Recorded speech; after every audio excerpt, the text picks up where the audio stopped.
Hello and welcome to Talking WoW, the podcast where we talk about World of Warcraft, believe it or not. My name is Tom, and today we are going to be talking about the Fury Incarnate content update that came in 10.1.7. And to do that, I'm joined by my Fyrakk loving co-host, Marty. Hey, Marty. Hello. I once had a dream about this patch, and now it's here. And it's right here. We're playing it. Where there's lots of dreams going on in World of Warcraft recently, and maybe those dreams are getting stronger. And, well, to start off, Fury Incarnate is one of those, I guess, do we call them mini patches? You know, it's kind of the patches between the big patches that are supposed to keep us satisfied or somewhat... You're not entertained. Content quenched before we get like a bigger update. So, Marty, has your content thirst been quenched with this update so far? So just a little, I guess a little thing that it took me a little while. I don't know, I haven't really been super interested in story recently. I've just been doing my chores basically. So last night when I sort of realized we were going to record this today, I was like, oh no, I'm so behind. I need to do all the story content, all of it, because I need to be ready for today. And I got through that quite quickly. Well, you're just doing it smart because, now it's fresh in your mind. And, unlike me who did it the day it came out, you've left it a few weeks, so it's going to be very fresh in your mind. So let's talk about that then, since we're right here. And again, the story of Dragonflight, it's moving. Would you say it's moving at a snail's pace, to just give a little bit of a Zarlik Caverns pun there? I mean, to be fair, I actually think it doesn't. I think, comparing to other expansions, we only got story content in more or less the larger patches. So it's actually kind of nice that that there is something, sprinkled in here and there. So there's a little bit happening in every patch. So no, I actually don't feel like it's at snail's pace. I do think that, it's an MMO. This is how it works. We get a patch and we get some content, and I think it's nice. So in this patch, we're learning a bit more about Fyrakk and Vyranoff's motives towards the new world tree that's growing, Amirdrasil. And, well, Fyrakk's making it very clear, actually, what they want to be doing. They seem to have now been working with, like, the Druids of the Flame, and they're basically using their fire, shadow flame energy to, I guess, convert Druids of the Flame to even be more even powerful beings, to also almost like weaponize them and build up his army against, let's face it, an invasion against the New World Tree. But I think what's interesting about this is that perhaps in old expansions where characters have wanted to burn world trees, in this expansion, we have a villain that wants to take over the world tree and actually utilize its power for evil. And it's so interesting because, if anyone would want to burn down the world tree, you would think it would be this one who is like a fire incarnate, and they just, hired the druids of the, flame, and they actually don't want to burn it down. I mean, I'm so confused. There's a great scene with Alexstrasza and Vyranoff, because just to, fast forward the story a little bit, Vyranoff's not really happy with what Fyrakk's doing. She thinks he's strayed off the path, and this isn't what they want to do. They want to, am I right in saying that the Incarnates, they want to sort of correct what the Titans have been doing, but they don't want to necessarily destroy the world? So now that Fyrakk's, he sucked up that shadow flame, and so he's been provoked by the other Incarnate, Iridikron, to go and, probably, he's just been stoking that chaos, I think, inside Fyrakk. And Fyrakk is happy to oblige. But now Vyranoff is pushing back on that. And like, how do you feel about that? Because I think that's something we've been talking about in the past. When are we going to fight the 3 incarnates? But it looks like we're not going to be fighting all 3 of them. It looks like one of them has jumped ship and joined the good side. Yeah. I mean, I think I'm sort of like in two minds about this because, well, no, I have 2 opinions. One opinion, it seems like they're building up already Kron to, being like a villain that could potentially last multiple expansions, it seems like. And, as if you followed our show, thumbs up, something I like that, that it's not just, one new villain and then we killed said villain in the same expansion. So if that is indeed what is going to happen here, big thumbs up, love that. About her switching sides, though, I think, sure, that is, it's a cool story beat, and I like it, but I do feel like there hasn't been enough, like, build up to that moment. We sort of, like, had, like, a cutscene last patch where we already sort of saw the cracks in the relationship, and then we had this cutscene where they basically just, now the crack is definitely happening, and now we're moving, and now we're switching straight up. So I feel like they could have done more with the build-up before that would happen. I hate to agree, but it does feel like Viranov switched sides a bit too easy. Who knows? Maybe there's a reason for that. You never know if the double bluff is going to hit you there. Because the point actually I was trying to get to with regards to Alexstrasza and Viranov, there's a great point where like Alexstrasza's basically, assuming what we're assuming, like Fyrakk's going to burn the world tree, isn't he? And Viranov is just like, burn it? Like, no, are you stupid? He's going to use it. And it's really like that contrast of, before Battle for Azeroth, where Sylvanas is screaming, like, burn it, like, burn the tree. And you have Viranov now saying it just so, like, no, like, who would do that kind of thing? And it was a really good, like, contrasting moment in Warcraft history there. But yeah, I think, like, Viranov switching sides and suddenly Alexstrasza's like, inviting her into the sanctum of Valdrakken. It's like, well, hang on a second. 5 minutes ago, you thought this person wanted to kill you, and now you're going in for tea and biscuits sort of thing. So I don't know. I feel like Viranov probably is going to be on our side. I can't see them switching back because they've made their intentions clear. But also, I'm sort of like, it does feel like it happened a bit too quickly for my liking. Yeah, but I think the issue for me is that if they're doing the whole bait and switch where the double bluff, as you're calling it, I feel like, well, then those 2 cinematics that we got they are not sincere at all, because why would you show us cutscenes of the cracks forming between Fyrakk and Viranov and then using it? Because if we hadn't had those cutscenes, then sure, it could have totally been possible that this is like a double bluff. But with those cutscenes, that would confuse everyone even more than what people right now. So, but I will say with those cinematics, even though regardless of what we think about how fast the story is moving, I think like you say, there was that sincerity in those connections with Alexstrasza and Viranov. Like, there was some real emotion in there as well, because Alexstrasza's bringing up her past failings. Viranov is like pretty much saying like, yeah, you failed us before, like you really let us down.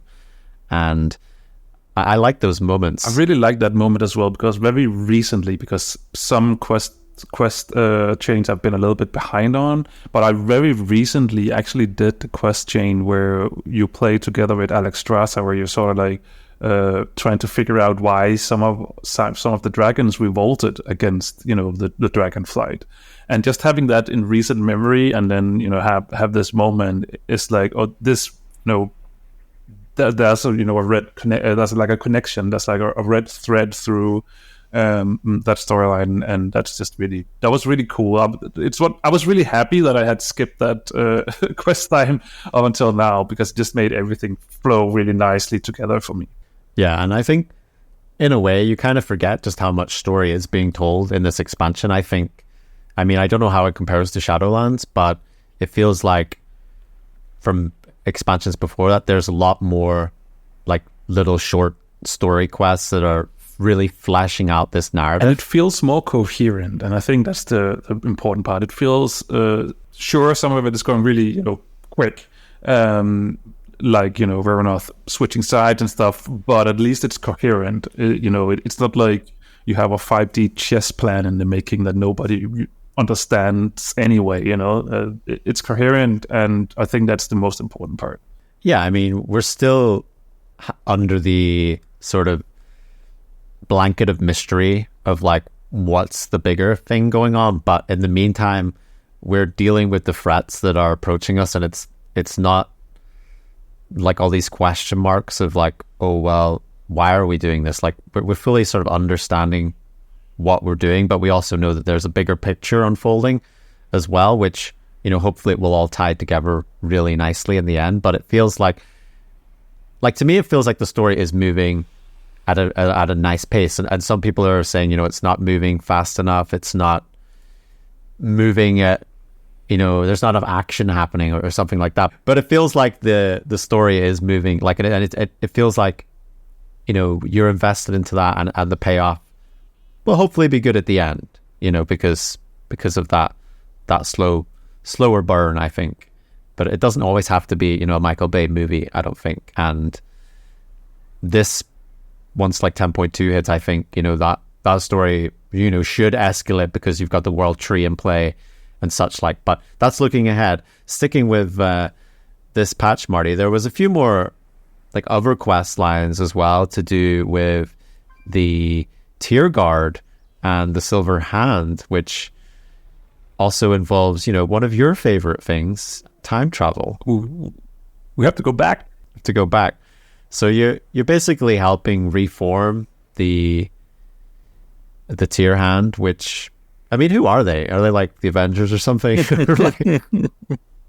Yeah, so the Tier's Guard, they're, like you say, an order of paladins, a secret order of paladins, actually, and they were sworn to protect the tomb in Tyr's Fall, and I think they were doing that along with the Silver Hand. So they were basically just on a mission to protecting Tyr's body for eternity. So just, we're just going to stand watch over his body and, make sure, I guess, nobody does anything with it.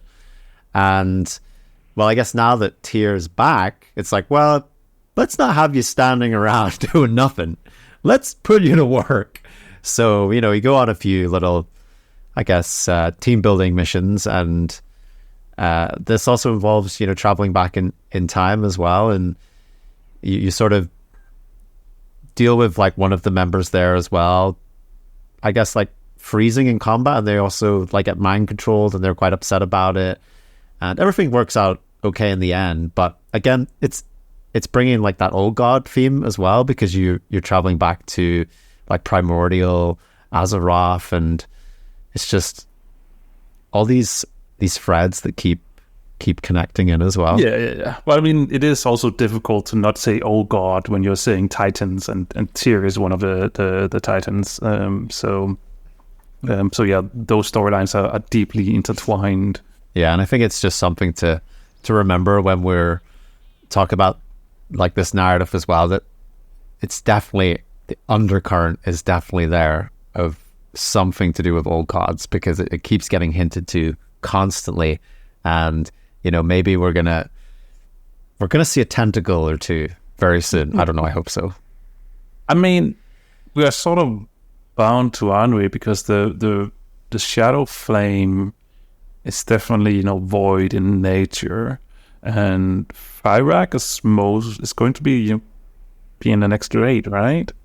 So yeah, that there might be a fiery shadow fiery tentacle or two in the upcoming raid. Shadow flame tentacle trees. So another big feature of this patch was the public events, the Dreamsurge. Now it feels like we're getting public events in every patch. Feels like this is something they've almost templated, and they're like, okay, let's stick this one out in a patch just a little bit different. For example, in recent times we've had the time rifts, we've had the researchers in Zarlik Caverns. It started off when the expansion launched, we had like the centaur hunts as well.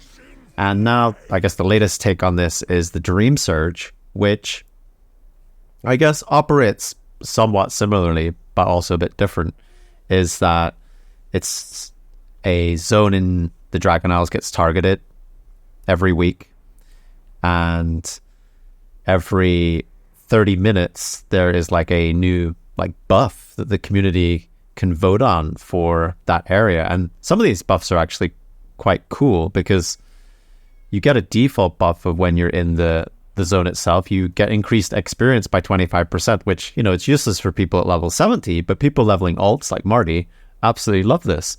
But you can also vote on other buffs. For example, you know, ways to get increased gold from creatures and world quests, and maybe some like more underwhelming abilities, like, you know, summoning a whelp to help you fight or something like that. I always, you know, it doesn't really excite me that much, but there's all these just buffs that you can vote on, including, you know, there's even another like experience buff that you can vote on that increases your experience and reputation by 50%. So you could be like in a zone and suddenly you're getting, what? Do the math. 75% more experience than you normally would. So I think what we're trying to hint at here, Marty, what you were trying to hint at. What I'm trying to hint at here, is this event good for alt lovers? Yes, and yeah, probably more towards alt lovers, or people who's like just got into this expansion for some reason, like towards the end of it. Because I do feel like for my main, I don't really feel like the big urge to do anything here. I feel like it's a very boring event. The stuff that is happening is not happening often enough. I feel like the buffs are too short. The 15 minutes buff is like you have to vote every 15 minutes. I feel like this is probably this is the weakest of all the world events so far. Really? In my opinion. But I will say, I do think that for alts, this is pretty good, because I just recently leveled an alt, and I did very purposely go and do these zones on my alt to, you know, gain the currency, because you get it from everywhere. So I basically decided to I'll go quest to level in this particular zone. And that meant that I earned enough currency, currency and those gear tokens, that I could basically almost get myself a full gear of level 70 402 set items, like a full set of items that is 402 when I dinged 70. So I basically went from, hello, now I'm 70, I have a full gear, and also with the forge where you can make the tier pieces. I went straight in and then also changed those into tier pieces, those items that I needed. So I had like a full set of 402 gear plus my tier, like within half an hour of me dinging 70. So yes, for alts and people gearing up from scratch, this is amazing. From a main perspective, this is like very boring. Not much. It's catch up. It's catch up. It's very much catch up. Yeah. But I mean, even the what's it called? Like the Isle in 0.7. Forbidden Reach. Forbidden Reach, yeah, was a catch up area, but at least there was something to do all the time. There was the rares up constantly. So there was constantly something happening. You saw people flying about and stuff like that. Where I feel like there's not really too much happening here. Even the event is only up like very rarely. To my experience, you know, that event that is happening in the zone is not happening that often. I feel like of all the events, this one is the weakest. I have to say, I haven't really done too much of it because of those reasons, that it's more for catching up. And I did actually take benefit of like the extra XP to like finish leveling off a warrior. And I really enjoyed like flying around the zone and collecting the Dreamsurge. So these are like little green orbs that are located throughout the impacted zone, and that's just like cool. I love being able to fly around and collect this currency that I can use for gear as well. And you can start collecting that, you know, like before you're even 70, right? So by the time you get to 70, you're like, oh hey, here's all this new gear I can just equip. And that Like, that's nice. I think it would buy like 5 pieces when I was 70. That's how much I had collected at that point. And so 5 pieces of gear just from that. And then there's also the weekly quest that gives like an item. So you get like a 415 item. So I had that one as well. So that's 6 pieces. And then obviously I had some of those tokens, the actual gear tokens that I had gotten on various characters, which probably gave me 4 or 5 pieces of gear as well. And then the trinkets from the previous event, the time rifts. So yes, I mean, you can very easily get into that starter gear set, so you can start doing Mythic Plus and stuff like that, like straight off the bat. Yeah, and I think when you just look at this event on its own, it's a little bit underwhelming. But when you look at, I guess, all the events as a complete package, suddenly it's like, oh, there is a lot to do here if you still need things to do. It's just like, there's the time rifts, there's always like a bunch of collectibles as well from all these events, and there's always like these timed events going on. So I guess in some ways it's good from the sense that it's bringing people back into zones, like giving them reasons to revisit the fact that there is these timed events. And I'm not saying like they're ideal, and I'm sort of like, I kind of hope it's like not this all the time, but it does seem to like evolve the zones, if you know what I mean, from their original state when the expansion launched. And now they have evolved, and there's these other events that are coinciding with like the story as well, and like why that is happening. So I think I do appreciate it from that point of view, even if I'm not necessarily engaging with it as much. Yeah, I mean, don't get me wrong. It's not like I don't appreciate it at all. I just feel like compared to everything else, I feel like this one is, as a standalone thing, this one is the weakest one of all of them. But again, I think if you combine them all, because you can combine the time rifts with this one, and then you actually you will get good amount of gear out of those 2 events alone. So but yeah, if you just look at it standalone like we're doing right now, it definitely feels like it's the weakest one for me. But great for ults leveling up, just saying. Absolutely. If get that extra XP when you're bringing your ults up. So I think, again, absolutely, it's not mustard, it's ketchup.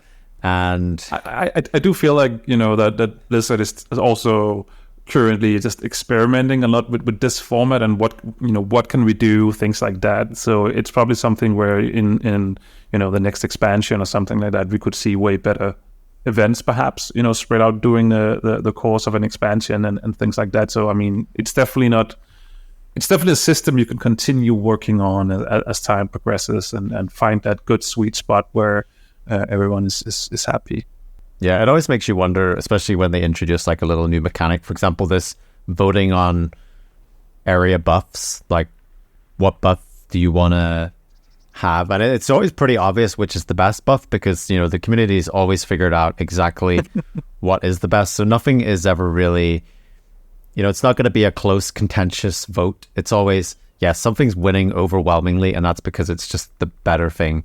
Because like right now, as of recording, we have choose between 50% more experience and reputation or 50% more movement speed. It's just like, I know what I'm picking, right? I know movement speed, what's better for me. Movement speed. Yeah, I need to move faster for reasons. But it's interesting to see like, oh, is this going to like make its way into other content in the future as well? Because usually you find like we're actually just testing out something in a smaller way for it to become a bigger thing. But we'll see with regards to that. But another new feature that we had in this expansion as well, and I don't know if you even remember that it's in here, Marty, it is the pinging system. And this is a massive user interface and accessibility update for players. I'm not gonna lie, I had to remind Marty that it was in the game because he forgot. I mean, it is true. It is in the game. I haven't seen it used properly yet. But I also sort of feel like, first of all, I haven't done a raid from, since this was introduced. I haven't done a raid. I had to learn. I haven't done a dungeon that, we had to learn. So I'm pretty sure that this will come in handy when the new patch is being rolled out, and there will be a new raid and there will be new Mythic Plus dungeons. But currently, I haven't really seen it used at all whatsoever. But, as I said, the current raid and the current Mythic Plus pool, people know what to do, so it's not really that needed. I have seen people ping it just, because they can and stuff like that, but I haven't seen a proper use for it yet. But it will come with the patch, no doubt about it. I think it would have been nice, actually, just to introduce it with a small tutorial quest or something, just to make more people aware of it, because I think it's a really, really amazing feature that I can't believe it's taken so long for something like this to make it into the game. When you look at the likes of Heroes of the Storm, which had, a pinging system, which I think worked really well, and, especially for the MOBA format. Actually, one of the largest deaf WoW guilds, the Undaunted Guild, which they've actually been featured by Blizzard recently, talking about how they run their guild, which is absolutely fascinating. They've been super happy about this feature, and that there's going to be other guilds and other players as well that are going to be able to utilize this pinging system. And I think, like you say, Marty, it will be something that more players will start to use as they get familiar with it, as they actually remember that it's there as well, because it's something that I feel like it's slid into the game, but it's gone a bit unnoticed just with everything else going on, and it actually is a really, really good tool. But if there's people out there using the pinging system and they're finding benefit from that, we'd love to also hear about that, because it's such an important tool, I think, just to spread awareness about, because it helps people play the game, and also improves communication, which sometimes we're not very good at that. So what you're saying is that Blizzard should have been better at using the pinging system to actually bring attention to the pinging system. Give us a ping, Blizz, about your pinging system. Yeah, that's what we're saying. But yeah, no, I'm looking forward to that, and I'm looking forward to it. It's already here, but I'm looking forward to seeing that used more, and actually being able to use it more myself to just communicate in a pinch, which that's in a ping or in a pinch, something like that. But yeah, that's probably the the highlights from this patch. There's other things there as well, which we'll cover those in due course, and we don't need to mention other things because we've already covered those in the past or in the future. I don't know what that timeline is, but overall, Marty, you say you're feeling what? Yeah, you feeling underwhelmed with this? To be fair, it's a 0.7 patch. I think it's a good 0.7 patch overall. I am also very much ready for a major content patch now. It is easy to forget on these smaller patches that they are smaller patches, and probably in the past all of this content may have been included in a major patch, and the major patch would have felt even more major. So I think it does keep people tided over. And also I think we're just in a phase with Dragonflight where it's actually not taking up all your time all the time, and there's things for you to do there. But if you've reached this point with your character that you're happy with, then there's something always not too far away for you to look forward to, which I think is probably the strength of Dragonflight right now. Absolutely. Anyway, that brings the end of our fury today, and you can let us know what you think about the patch and what you've been up to in the places that you can do that. But for now, well, that's it. I've been Tom. That's been Marty. And we've been talking WoW. Thanks for tuning in, champion. Did you enjoy this episode of Talking WoW? If so, why not drop a review on your podcast catcher of choice, or leave us a comment. You can find Talking WoW on Twitter or YouTube over at Talking WoW. Hope to see you again soon.